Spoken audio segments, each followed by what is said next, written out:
All right. Welcome to another edition of Shabbat Lounge. This is Matt. And Jake here. Well, Jake, good to see you again. Good to see you, Matt. Jake has been traveling on the road. I've been all across this beautiful land. Well, from sea to shining sea. That's right. Across the plains of Texas And to the hills of Tennessee. Well, I was hanging out in the bayous of Texas. The bayous. Yeah. Yeah. Okay. So you're down around Houston. No. No. No, I wasn't. I don't want to go there. Yeah. Well, we're glad you're back, and we're glad you're here. And we do this on a regular basis. We try to. So we typically do this live on Shabbat morning, about 9 a.m. Central Standard Time. But you may be watching this Anytime. at midnight. That's right. Hopefully, we're putting you right to sleep. That's the goal. Yes. So we wanted to tell you about something. You may have seen this video come out. Where do I do this, Jake? Oh, okay.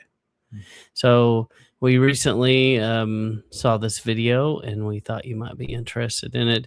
It's our good old friend, Mr. Solberg. Mr. Solberg. And he just did a rebuttal to Mr. Doug Hamp's book about the marriage. Well, interestingly enough, Jake, we are working on a book with similar topic. That's right. Marriage. Yep. In the wedding language that's in Scripture. And Mr. Solberg does not believe that in this thing and thinks it's a dangerous theology. Diminishes sin, displaces Messiah, changes the gospel. So thought that was pretty interesting. If you want to get angry, watch his rebuttal. It'll probably do that. But anyway, Doug Hamp had a similar idea, and we wanted to tell you about kind of what we've been working on. So if you go to sabbathlounge.com, you'll see this sign up for Dust from the Floor. And if you haven't done so already, please list, and you will get a free sample of this. That's right. With Matt's lovely voice. Well, I think it just is that was for people that were already members. Oh, that was a special thing. Yeah. So that's why you need to follow along, and then you'll get those special little moving forward. And as we get closer to this, you'll see more information. So, but yes, it's a similar idea, and we do believe that Messiah took the cup of bitter waters that was meant for us and enabled us to be his kingdom bride, which apparently Mr. Solberg does not believe in, which we think is interesting. So anyway, we didn't want to camp out on him forever, but we do find it interesting. So Jake and I have been in the middle of a series called Christians Follow Torah Too. Mm-hmm. That's right. So, and we're on episode 12. Mm-hmm. So if you missed the first ones, head on back and check those out, and then catch right back up to us. So we're going through the Torah and pulling these ideas out and showing where we kind of align with Christian normies and how we can find some common ground with them and make the idea of following Torah not such a scary thing, because really they're doing a lot of it. So that's kind of the premise. Yeah. And on a side note, if you have not signed up for Whole Bible Community, we recommend that. And also check out what Luke Abafi is doing with the Life Network. There's multiple shows you can watch, like for $15 a month, and get some wholesome content into your household.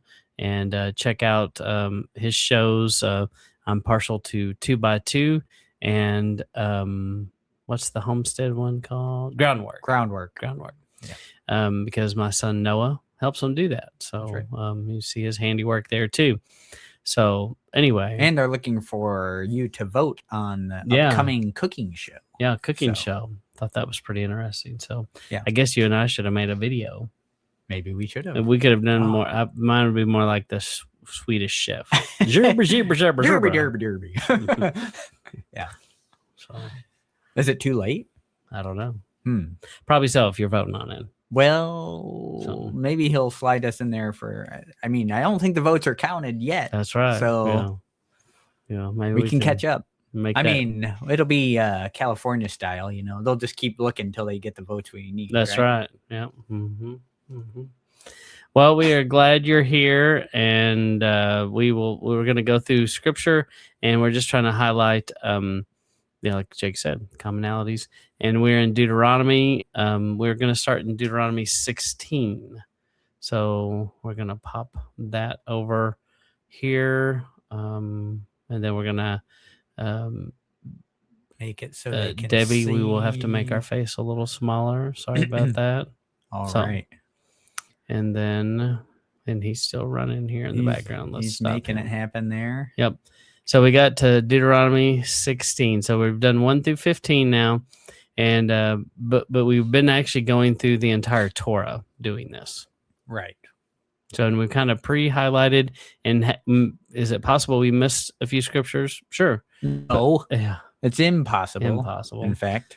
Put it in the comments if you think there's something that we missed that should be included here.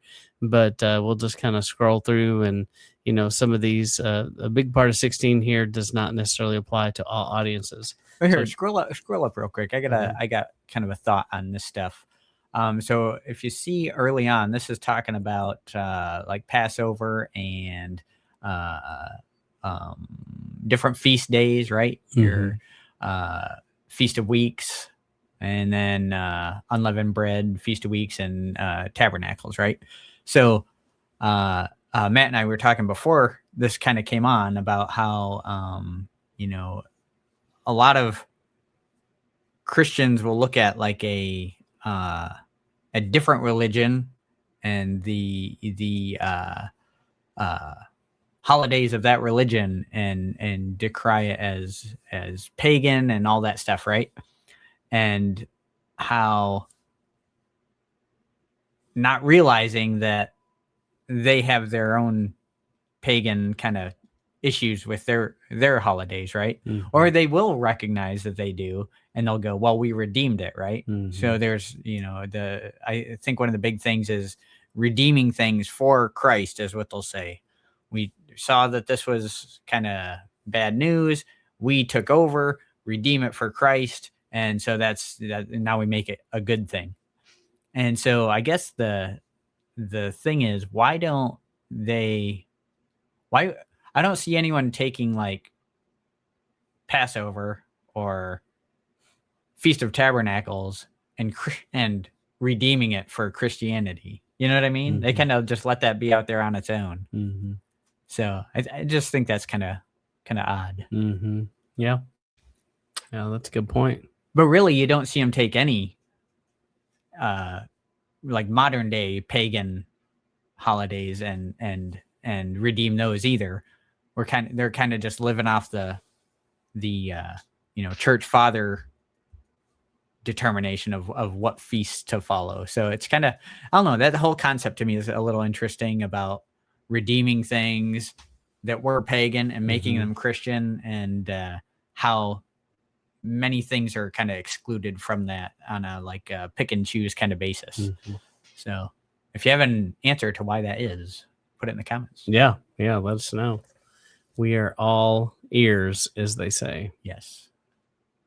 That was kind of an aside, not really necessarily the topic that we're going into, but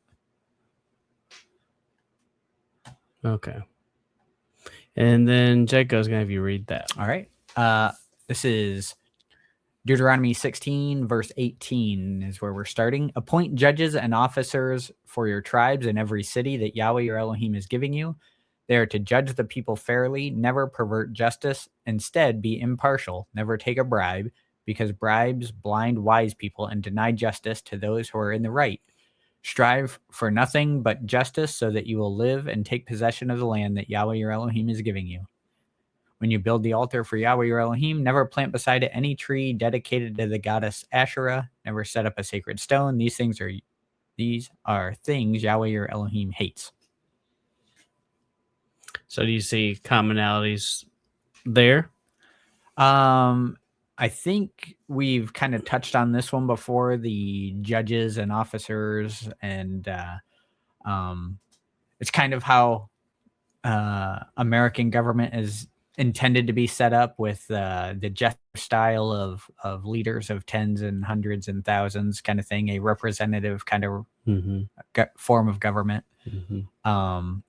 And then, which is also not just what Jethro had mentioned, but that's kind of what Yahweh sets up too with the priesthood. They are representatives of the rest of the people to go to the authority, which is Yah, right? Mm-hmm. Which is kind of how, America being based on the idea that there is a higher power that we're going to. Government isn't that higher power. It's God, right? It's Yahweh is the higher power. So it's kind of set up in that same kind of way. Was kind of the design for it. Mm-hmm. Well, and something interesting we talked about a while back is this idea of blind justice. And, we built our justice system on Lady Justice, and she's blind. But to me, if you look at the scripture, blind justice means it's perverted. And the justice is now blind because they've been bribed. And I always find that interesting, how it seems to be a little opposite of what we say. Right.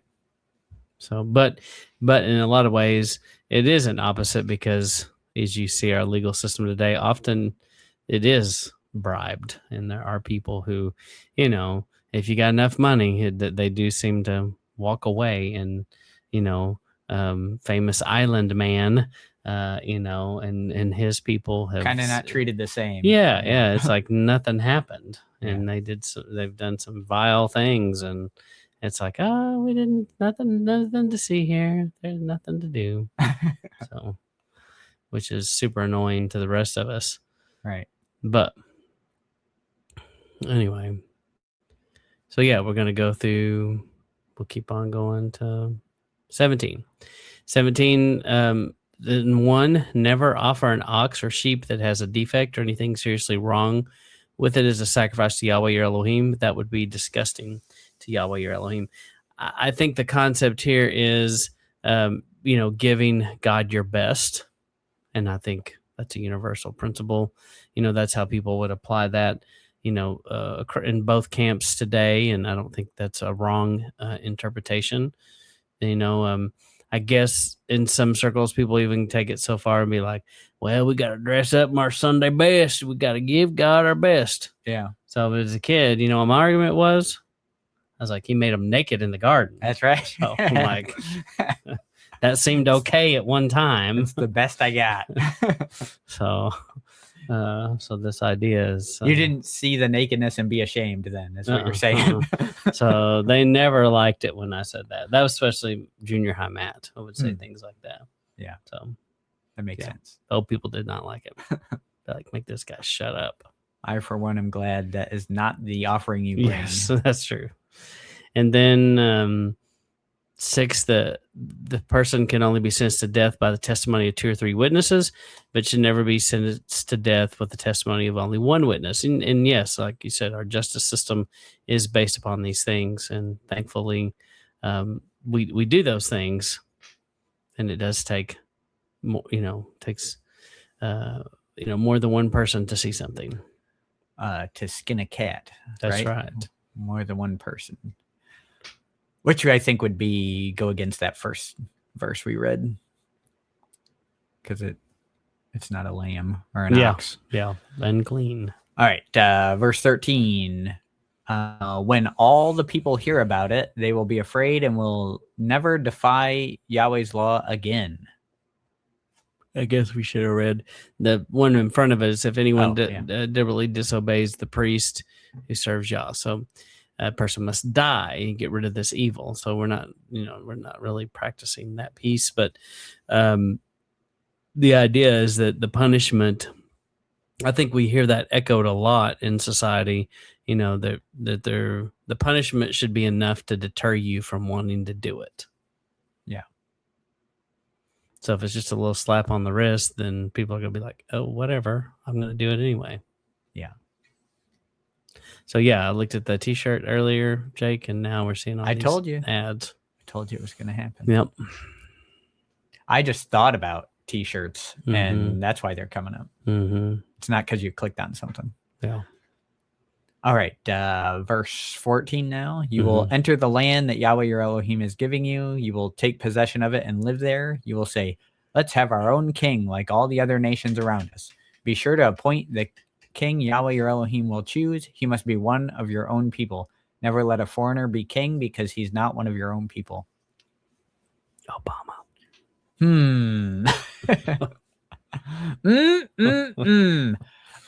So if you know what that's from, put it in the comments.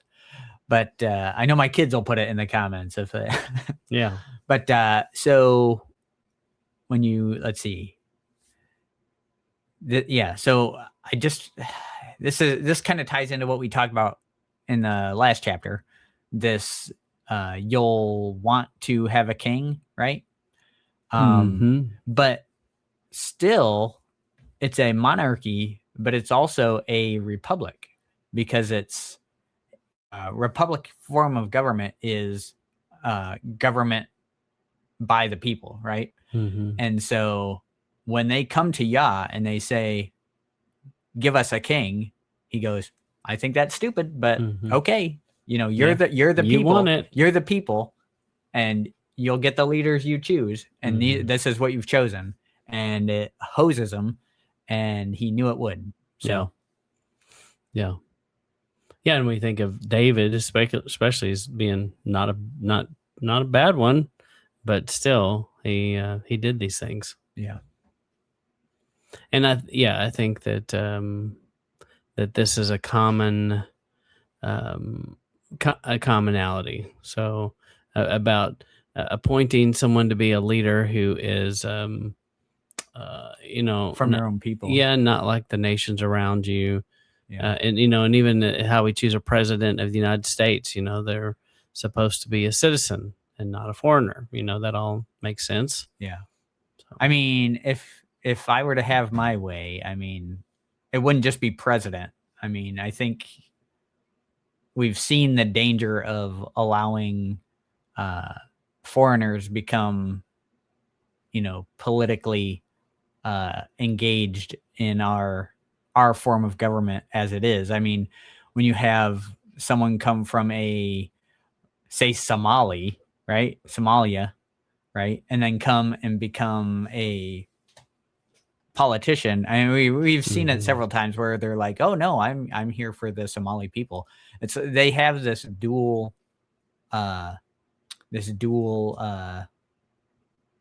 allegiance, to their home country. And so it just causes rifts because our cultures aren't the same.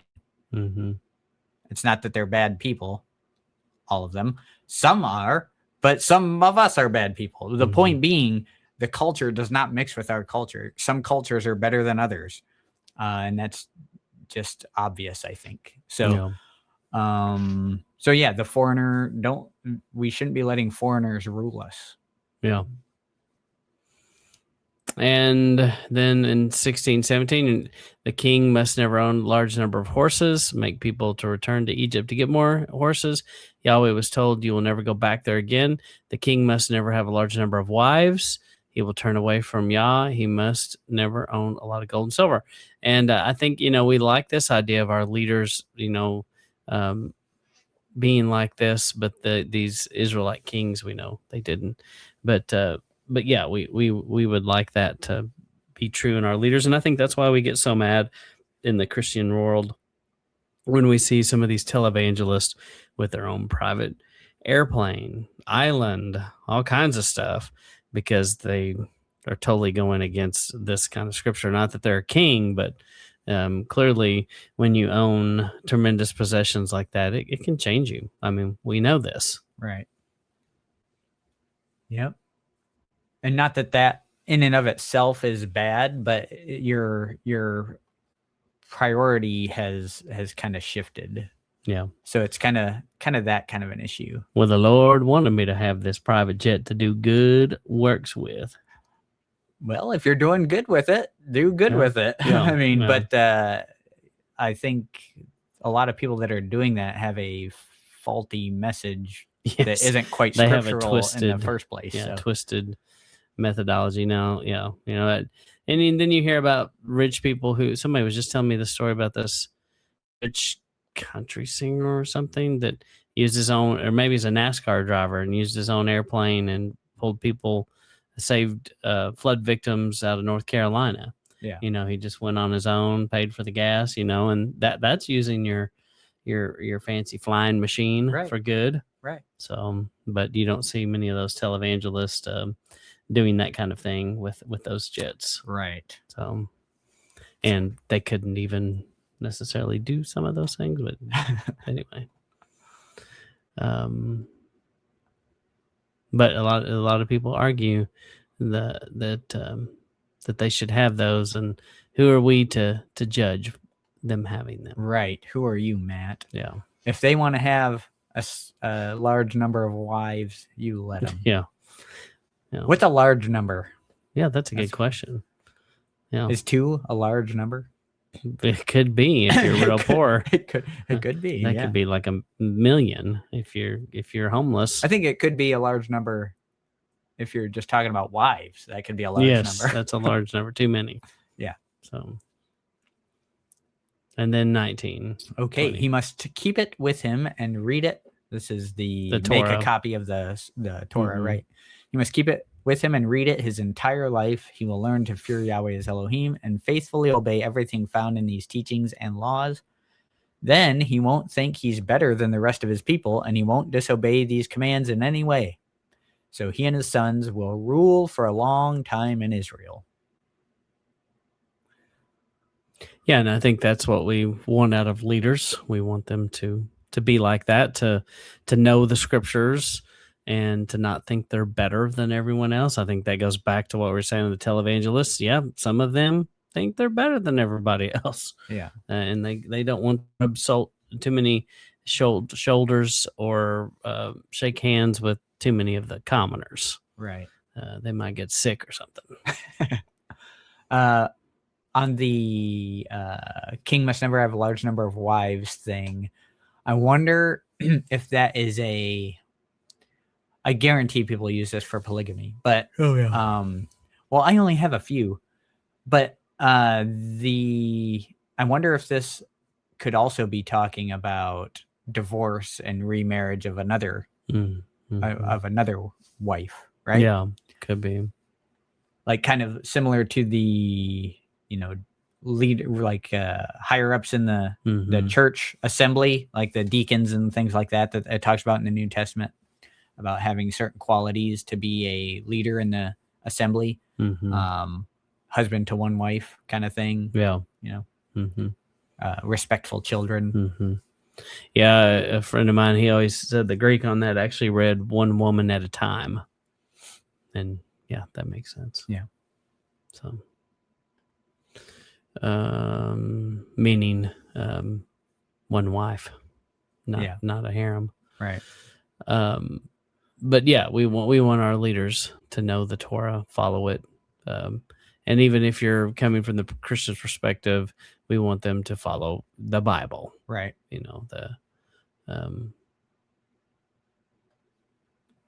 All right, and then we're going to jump over to 18. The Levitical priest, in fact, the whole tribe of Levi will receive no land or property of their own. Like the rest of the Israelites, they will eat what's been sacrificed to Yahweh. These sacrifices will be what they receive. And what I was thinking is many times you see people have a parsonage. In fact, when I first started in ministry, I can't remember if they gave me a little for parsonage, but I don't think they did. But I do remember some other person. There was like there was a house that the church had, and I think it was a youth minister house, and that was common in up until the 90s, and it's probably small churches still do this because they may have kept a house in town, and then they can kind of offer that carrot to a young minister that you can come live in this house we're providing for you. So, but it's same kind of idea. Yeah, our church growing up had that kind of thing, and the pastor lived in the house right next to the church, and it was part of that. It was part of the Bennies. of being being the pastor. So many bennies with that job. They just go on and on and on.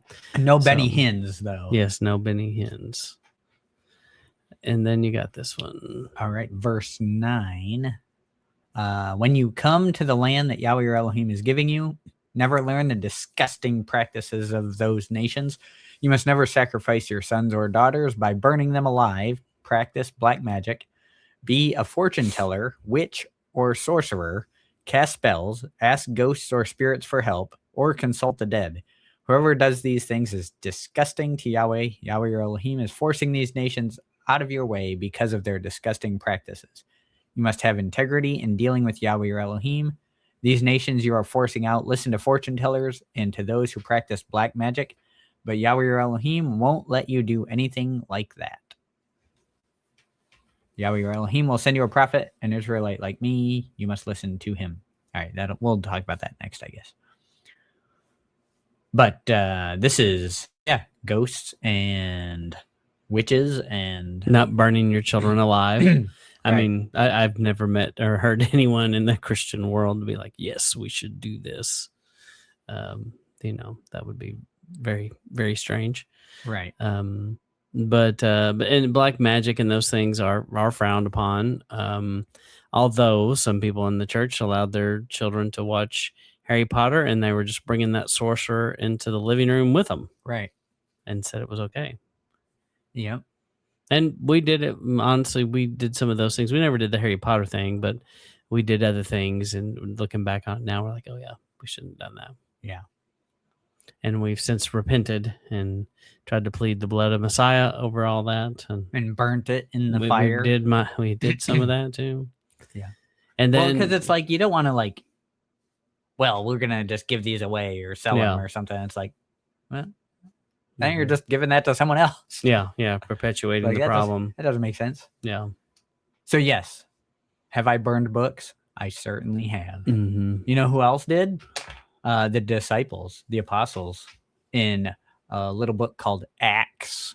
They did too. So, I'm in good company. Yeah. Also, the Nazis burned books. Yes, bad company. And then 15, Yahweh your Elohim will send you a prophet. You must listen to him. I believe that's common. When there's a prophet, you believe them. But we have the Deuteronomy 13 prophet test. That's right.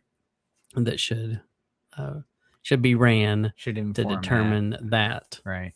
So, and many people don't do that. But I think if you go back real quick, if it's not too late, I think that this is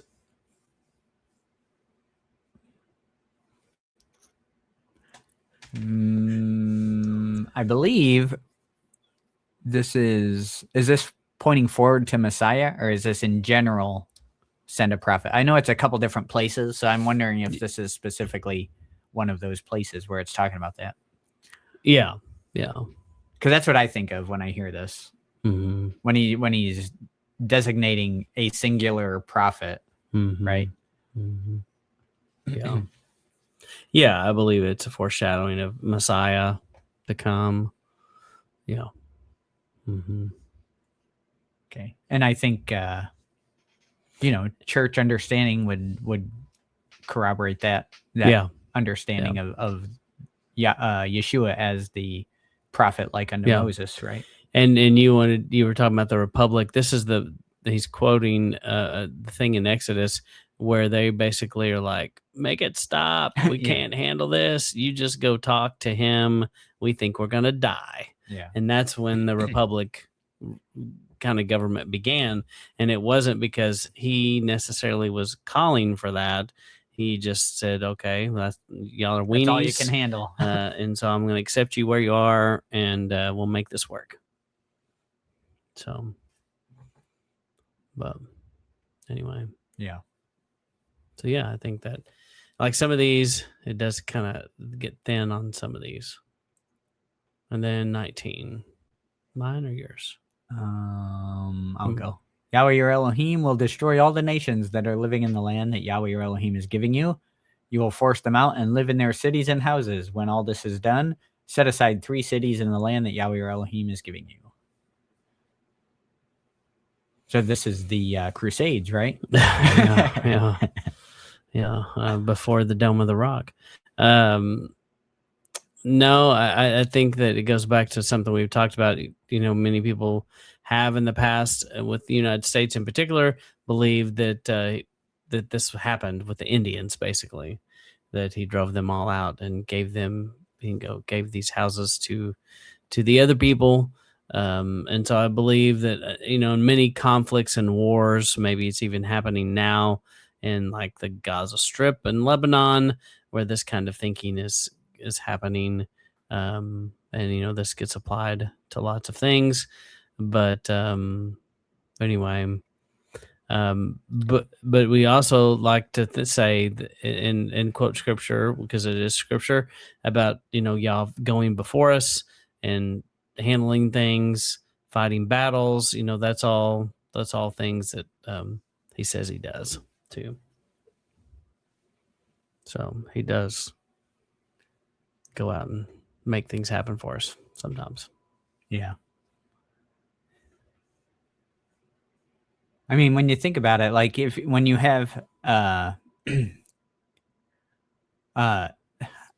Somalia pops up a lot, but when you have a nation that their export is terror, their exports are piratism, their exports are raping and pillaging, you know what I mean? This idea does come up, and you're like, this culture is so out of balance with the way that life, society should be lived. Maybe it'd be better just to wipe that out and go, give them some kind of biblical message and show them there's a better way to be living than running around raping your children. You know what I mean? Or like a village of cannibals. Yeah. Yeah. And I think that, that is why sometimes those things have happened, and even in fairly recent modern history, is because, there's some weird things that people have done. Yeah. Sometimes, very, very poorly advised, I guess. But I do believe people believe God is blessing them and taking care of things in front of them. And then one witness is never enough to convict someone of a crime, offense, or sin he's committed. Cases must be settled on one testimony of 2 or 3 witnesses, which echoes what we just read a second ago. This is what you must do whenever a witness takes a stand to accuse a person falsely of a crime. The 2 people involved must stand in Yahweh's presence in front of the priests and judges who are serving at the time. The judges make a thorough investigation. If it's found that the witness lied when he testified against the other Israelite, then do to him what he planned to do to the other person. You must get rid of this evil. When the rest of the people hear about it, they'll be afraid. Never again will such an evil thing be done amongst you. Have no pity on him. Take a life for a life, eye for eye, tooth for tooth, hand for hand, foot for foot. And we don't necessarily do that part in society, but we do the witness and the testimony. We investigate it, and we do believe sometimes we get rid of the evil. Yeah. I think I think this is kind of breaking down in our society, though. The idea of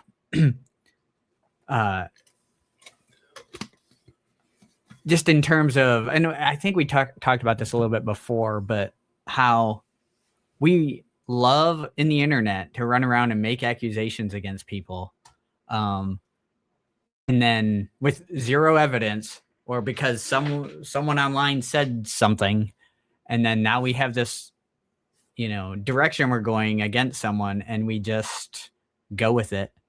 And it's like we're accusing them, someone of a crime that we have no idea about. Mm-hmm.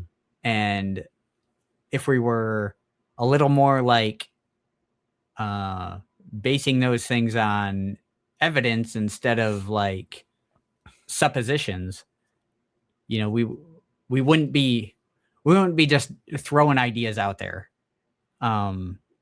unfounded. Because when you do that, here he's saying, if you're going to accuse someone of something and you're wrong about it, or you're lying about it, then you get the punishment that they got.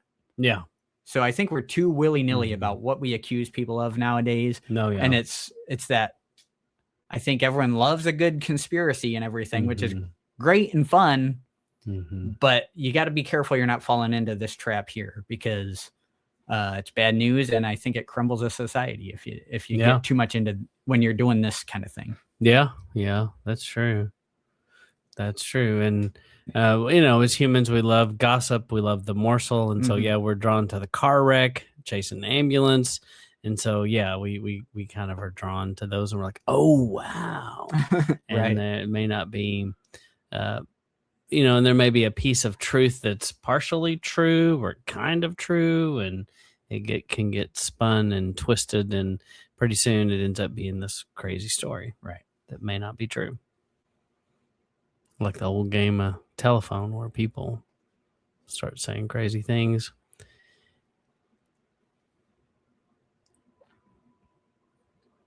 Okay. And then 20 has a little bit. All right. Is it you or me? I think it's you. All right. When you go to war against your enemies, you may see horses, chariots, and armies larger than yours. Don't be afraid of them, because Yahweh your Elohim, who brought you out of Egypt, will be with you. Before the battle starts, a priest must come and speak to the troops. He should tell them, listen, Israel, today you're going into battle against your enemies. Don't lose your courage. Don't be afraid or alarmed or tremble because of them. Yahweh your Elohim is going with you. He will fight for you against your enemies and give you victory. Yeah, I think a lot of, yes. Matt and I are kind of thinking the same direction here.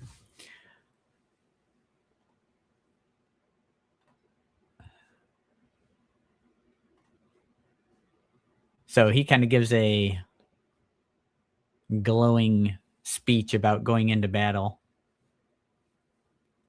and whether you can, hold your head up high, live. You might be free, but many years from now in your beds, you get chopped up. That's right. Basically. That's right. And it always makes me think of Mel Gibson or something, speaking to the troops. And it seems like he does the same thing in the Patriot, which is like the same Patriot movie. Is the American version. Yes, it's the same movie, and he has the same kind of scene where he's getting everybody motivated. That's right. But and I think this is everyone agrees that let me go back to this, that not to be afraid. God's with you, and he's going with you into battle. And I think that this is one of the things I really like about Pete Hegseth. He talks about this a lot. Like before he directs troops, his explanations of how he's directing troops, he always mentions this kind of a mindset. And so I appreciate that about what he does. Yeah. And I also think the scriptures often can be misused and misapplied, and lots of people have used this to justify a bad position. Yes. and done bad things because they said this too. Don't worry. Yeah. God's with us. Yes, so let's go wipe them out. Yeah. We got this. And even the Israelites themselves did this a few times, and Moses is like, hey, don't go do it. Nah, okay, y'all did it, and you lost. Yeah. So yeah, lots of stories like that. And then in 10, when you approach a city to attack it, offer its peaceful way to surrender. If they accept it and open their gates to you, then tell all the people there they'll be made to do forced labor and serve you. If they won't accept the offer of peace, but declare war on you, set up a blockade around your city. But I do think this idea of coming and trying peace first is it's sometimes you see that happen. Diplomacy is what they call it. Yeah. And usually that is tried before you go straight to we take you over. Yeah. So,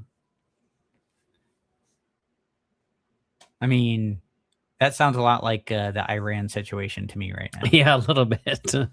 Like, a little bit. We'll thump you to make sure we're serious, and then hey, we'll offer you some peace, And if you don't want to take it, hey, we'll blockade your Yeah. stuff, and you'll economically plummet. Yeah. So, Yeah. kind of sounds like that to me. It does a little bit. Okay. And then Deuteronomy 21. Nothing really.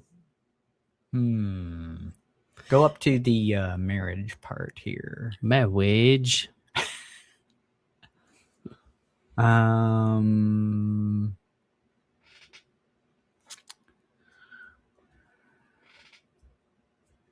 Yeah, I don't think we do a whole lot of that. No. And then, you could make an, this idea down here, we don't really do that, but we do have the belief that, that if, I think a common shared kind of natural consequences thing, if, stupid shit hurt kind of thing. I think a lot of people do agree on that, but how that's enforced, just varies widely. And let's face it, this is not something we practice. Although I do hear Christians talk about this and saying how this was a good practice to have. Yeah. Kind of like those other scriptures where they, where it's like, if you did this, people would be like, oh, I don't want to do that. It would deter the crime. Right. And this is one of those. I think too, in the previous section there, it's talking a little bit about blessings and portions to the firstborns and things like that. There's Christian people that do that. That have a not necessarily the many wives thing, but the thing about like providing a blessing, like a double inheritance, to your children in a certain order based on firstborn status, things like that. So I think that's a commonality. Yeah. And that you could also look at this like verse 16, when day comes for the father to give his sons their inheritance, he can't treat the son of the wife he loves as if that son were the firstborn. So he has this situation of two wives, right? A man might have two wives, love one but not the other. So that could also be understood as a like stepsons kind of thing, And so like you're to treat them as though they're your sons. In the correct order, not based on, well, I divorced her and so that son doesn't, now I'm living with this family here, and they get my love and blessing now. And this specifically says don't neglect your firstborn. Right. So, So I think there's agreement there on that kind of treatment. And then 22 has quite a bit more. So in 22:1 it says, if you see another Israelite's ox or sheep out where it doesn't belong, don't pretend you don't see it. Make sure you take it back. If the owner doesn't live near you or you don't know who owns it, take the animal home with you. Keep it until the owner comes looking for it, then give it back. Do the same thing if you find a donkey, some clothes, or anything else that any other Israelite may have lost. Don't pretend you don't know what to do. So, I mean, like, that is one of those moments where he literally is speaking to them like children. Come on, So, but, I grew up in the farm and ranch community, and sometimes an animal would wander up and we would do that. So sometimes we'd know whose bull it was, and other times we wouldn't. But the times when we knew whose bull it was, we'd just ride him back. Yeah, we'd put him up, feed him, and he'd just be with our cows. And then we'd call the guy up and go, "Hey, we've got your bull. We're feeding water. Come get him when you can." And then a few short months later, that's right. So, and then there'd be every once in a while where somebody, I can remember the handful of times where somebody's like, just keep it. It wasn't worth it. Wasn't worth them messing with it.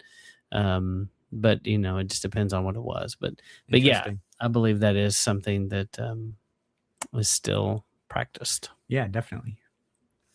Verse 4, if you see another Israelite's donkey or ox lying on the road, don't pretend that you don't see it. Make sure you help him get back on its feet. And I am I'm the worst at this, to be honest with you. I am the worst at this. I'll see someone's donkey on the side of the road. Yeah, you see a lot of donkeys. I'll just drive on by. Yeah. And it's kind of a joke in the house because I'm always like, oh, I could stop. And then I'm like, oh, well, I by the time I'm like, oh, I need to stop, I'm already like way past. And it's like, I've ruined my chance. I'm very slow at seeing these opportunities. Oh, you're talking I'm talking about a car. Yeah, I was going to say, you see a lot of donkeys, do you? I don't know what road you're on, but that's interesting. But no, I'm notoriously in my family bad at seeing the opportunity before it's like too late. Mm-hmm. My wife is fantastic at it, though. Yeah. She's been known to help someone push their truck off the side of the road. Yeah, that's good. Yeah. I've been known to wave when I go by. Huh. So be better than us. Okay. Me, anyway. Be better than me. And then in 5, a woman must never wear anything men would wear, and a man must never wear women's clothes. Whoever does this is disgusting to Yahweh your Elohim, which is kind of interesting because, you're writing this at a time when the men and women kind of wear the same thing. Kind of. Or maybe there's some things there lost in translation. Got to be something that I don't understand. Right? But yes, I mean, we're not saying we don't believe that, but I do think it's interesting today. We rightfully so, we freak out about men wearing dresses, and I think you should freak out by that. But in essence, a lot of these guys kind of wore like the dress thing, They probably didn't put makeup on and fake other things at the same time, though. Yeah. Also, sure. I think this is interesting the way this is worded too, because it doesn't tell you specific clothing. It leaves it up to the culture allowance of distinguish yourselves between men and women is kind of what I see this saying. Not necessarily just what you wear. Yeah. But there's a difference. Keep them different. Yeah. Yeah. And people have, taken the scripture all kinds of ways. There have been times when people in the church made up rules. Like my mother talked about, there was a time women could not wear pants. And that was considered bad. And there was a time that she was told not to wear polka dots. And I could see stuff like that. Polka dots are a man's business. But I think it was said because the boys wanted to poke you. Oh my goodness! I'm like, I don't know about that. So, but that's what she was told. But there are some weird norms that change through time. But for sure, I think most people in both camps believe, dude should not look like a lady. That's right. That's what it's saying. So was that Aerosmith? I think Aerosmith had the corner on this. They fixed the culture. That's right. If only we can make Aerosmith great again. Yes. Then all our problems would be solved. That's right. Maybe that's what MAGA stands for. Maybe. It could. So, what's funny though is, I have seen people do the fake dress like a lady, like just for fun kind of thing at a church thing. Oh yeah. Like a play thing they're doing or something like that. And they're like, oh, Fred's going to be the lady for, and they'd laugh about it. But I don't know that it's necessarily talking about that. I'm not the kind of person that's going to be wearing ladies' clothes. I've been the person who's, call me a prude if you want, but I don't let my daughter paint my fingernails. Yeah. Or any of that. It's like, no, you don't dress me up. I'm a man. You're a woman. If you want to dress up lady things, you do that with your mom. But a lot of men do that. Yeah. And I'm like, I don't Yeah, really get that. I never did either. But but I also don't think we're talking about playing dress up with children here Right. either. This Right. this is not what that means. This is like you're trying to be something you're not. And it's interesting too that back that far in the past, people clearly did some things like There was that. probably an So, issue. yeah. If he's Yeah. got to tell you, right? Mm-hmm. Yeah. All right. Verse 6. Whenever you're traveling and find a nest containing chicks or eggs, this is what you must do. If the mother bird is sitting on the nest, never take her with the chicks. You may take the chicks, but make sure you let the mother go. Then things will go well for you and you will live for a long time. You'll live for a long time because there will be food generationally. Yes. If you take all of it, then yes, they're not going to procreate. Like the Noah on the ship, if he ate all the pigs, there would be no pigs, right? They're unclean. Right. If he ate any of the pigs, there would be no pigs, right? Right. Yeah. So, but similar deal here. Don't eat all the things. Mm-hmm. Let some grow. There will be some food tomorrow. Yeah. Well, and if I'm not mistaken, this is often referred to as the least commandment too. That if you take care of the least of these, that concept is that's what they're referring what he's referring to there. I think that was traditionally taught as the least commandment. But so we get ridiculous about animals here in the States sometimes. People their animals are like their babies a lot of times, and so for sure we travel. We maybe go too far sometimes in the States where the animal has more right than the human sometimes. Yeah. And I think so I'm very into like wilderness survival stuff. Mm-hmm. And so when like before Torah, I'm setting up stuff to catch like squirrels and stuff like that. Right, whatever. But you there's find. like hardly anything in America that you can eat that you can set a small trap for, except birds, right? Everything else is going to be unclean for the most part. In terms of like wild animals running around. I mean, typically you're not going to just tackle a deer and eat that in a survival situation. But so I think about this kind of thing a lot, and because I think about survival stuff, and it's like you would be tempted if you've gone without food for a while to take the bird and all the eggs and go to town. Yeah, and also we don't know hunger in our society, Right? And in the Western world, it's not really a thing. Yeah, for most people. So that example probably doesn't practically come up for anyone. Yeah. But that's the, not everyone lives that way though. A lot of people around the world do live where they're, finding stuff in the woods to eat. Yeah, and there are places too, like Taiwan and China, where there are no birds because they've done this. Or because wasn't it? Was it the swallows? Mao had them. What were they throwing? They were banging pots or something. They would go out and bang their pots. Mm-hmm. So the story is the birds would come and eat the crops, right? But when the government took over, when Mao took over the agricultural means in the country now, and they don't know anything about the government typically doesn't know much about farming much as the farmer does, right? So they're like, hey, all these birds are eating all our crops.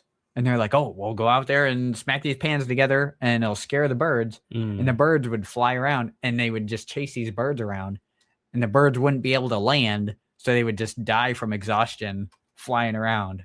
And so they killed a lot of birds. Yeah, I've heard that. Yeah. What are these facts you're pulling up here? Oh, it made me think of I can't think of the name of the movie, but he says something about the African gray bird or something. Anyway, Is it the big year? No, it wasn't the big year.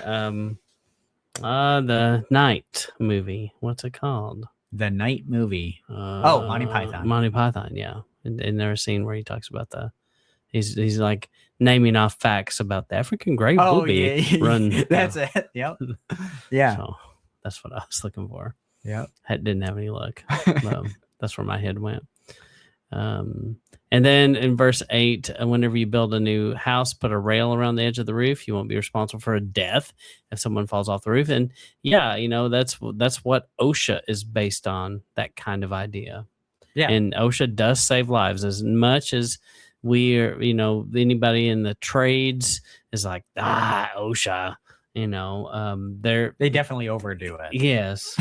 but little things like trench safety. How many times do you hear, especially here in DFW, there's a lot of construction work in the ground, and they're supposed to use trenches, and there's a lot of, every summer it seems like there's somebody that dies because the trench collapsed. They didn't have the proper stuff inside the trench, and so, yeah, if you don't make things safe, it can cost people's lives. And our rules and our laws are based upon that kind of idea. Yeah. And our roofs are different nowadays. Yeah. This is like a flat roof. Yeah, we don't have the flat roof to hang out on all the time. Some people do, and they do have railings around them. Yeah. And so just kind of makes sense. And then 13, a man might marry a woman, sleep with her, and decide he doesn't like her. Then he might make up charges against her and ruin her reputation, saying, I married this woman, but when I slept her, I found out that she wasn't a virgin, and I figured I was doing that. So I'm going to switch back over. So good save, Matt. The girl's father, and now I'm on 15. The girl's father and mother must go to the city gate where the leaders of the city gate are and submit the evidence that the daughter was a virgin. The girl's father will tell the leaders, I gave my daughter in marriage to this man, but he doesn't like her. Now he's made up charges against her, and he says, I found out my daughter wasn't a virgin, but here's the evidence. Then the girl's parents must spread out the cloth in front of the leaders of the city. The leaders of that city must take the man and punish him. They will fine him 2.25 pounds of silver and give it to the girl's father. The husband ruined the reputation of the Israelite virgin. She will continue to be his wife, and he can never divorce her as long as he lives. Who's laughing now, buddy? Man, that's match made in heaven. Yes. Sounds like. Have fun with that. Tell me he doesn't have a sense of humor. Yeah. So he's like, there you go. Enjoyed that. Yeah. Hope it was worth it. So if I had 2.25 pounds of silver for every time this happened, tell you what. But now I'm highlighting that, and I think the principle is we do in the Christian church, we have supported and do support, remaining virgins until marriage for sure. So, we had all those things, true love waits, or I don't know, something like that, promise rings, all kinds of things. And it is upsetting into a church, it's scandalous. And I would say it's still scandalous in small church USA when the preacher's daughter gets pregnant out of wedlock, it's still like, oh, even though it seems more and more common that people cohabitate, shack up before they get married, have their cake and eat it too. Right. That seems to be kind of the norm of the way things go. But most of us grew up with this kind of thinking that you weren't supposed to do that. Right. And I've definitely even recently heard, about a pastor knowing that a man and woman are living together before they get married and saying he will not marry them unless they live separately. Yeah. Saying either you need to uncohabitate or you got before you get separate. Married, you got to figure it out. So yeah, and I know I've told the story before, my great grandmother telling my uncle, like, you're not going to live like a dog in my house. And he was bringing his girlfriend that he was cohabitating with, and she wouldn't let him stay. And, she stood her ground. Yeah. So, and you may have stories like that too. And then in 30, a man must never marry his father's wife because this would disgrace his father. Yeah. So, I mean, I think that's a pretty common belief. But, some of these other things, we definitely don't do those kinds of things and agree on that. Mm-hmm. So, yeah, this goes into... And these are good examples of how Yah had the woman's concerns and in mind, had the woman's best interests in mind. Like, she's not going to be able to be taken care of if some of these things have happened. Yeah. And so she would be destitute and out on the streets and that kind of thing. And it would be too easy. And then it goes back to the 2 or 3 witnesses kind of thing. So you Right. can't just say whatever. They had to have some proof. Yeah, and you're right. And even going back to like what you said here about where he had to keep them. Right. Yeah, that makes sure she's taken care of, and makes him think long and hard about it before he just willy-nilly does it. So, well, typically it takes us about an hour to go through these, and so it has. And so next time we'll start in Deuteronomy 23. So same kind of thing, go through and try to find the commonalities that seem to be universal in Scripture, and just remember, kind of the point that we make with this is, yes, you'd be surprised how much Torah Christians follow. And it also should give you some common ground. If you want some ideas on how to do this, go look at some of the things Andrew LeClaire talks about. And when you watch some of his videos, he has a good understanding of how to talk to people, and he comes across pretty comical and collected. He's not yelling and screaming and losing his mind with people. Yeah, and he definitely... at least he doesn't show that part. Right. He definitely finds a way to meet them on a common level. Yeah. And then but he isn't afraid to call out the differences also. Yeah. Which is, I think, how it should be. Yeah. But, there are tremendous amounts of Torah that people follow across the community. And I think the point, and why I keep saying, one of the reasons we wanted you to see this is so that you can make that argument when someone's like, I don't have to follow Torah. Well, actually, let me show you how you are. Yeah. And it just changes the tone a little bit, and sets maybe them in a different place. And maybe they might be a little more listening mode than just defensive and not going to hear a word you say. Right. So encourage you to try to find some common ground with your fellows, especially when it comes to family members. It's a family is forever. And some people have unfortunately burned bridges, and sometimes it's hard to build those relationships again if you destroy it. Right. And especially, it's ironic that sometimes we go after the people we should love the most, and spent the most time with, like our very own parents. It's because they're a captive audience. Yeah, yeah. And it's easy, low-hanging fruit, I guess. And we know how to hurt them. That's the bad part, is we know how to we know how to hurt our loved ones more than anybody, because we know how they think, and what their weaknesses are, and exploit it to our advantage. But telling you, don't do it. Work on those relationships. You only have one mom and dad, one brother and sister, and even if y'all don't agree, you're still family, and y'all gave them to you. Yeah. And especially so many times our parents are the people who gave us our faith, and now we're going to attack them. Yeah, you got to let people have their journey, just because they didn't see it when you saw it. I mean, just remember 10 minutes ago, you thought the same way they did. So, yeah, we forget where we came from sometimes. Well, we appreciate all of the people that have been in the comments and today, and as always, put prayer requests in there. Anything you want us to pray about, send us an email, sabbathlounge@gmail.com. Go in and do the voicemail thing. Yeah, I don't think we've had anybody do that. So, and sign up on the email list. So anyway, what else, Jake? That's it. Thumbs up, like the video, subscribe, and share it with all your friends. All right. Well, thank you for listening. This is Matt And Jake. signing out.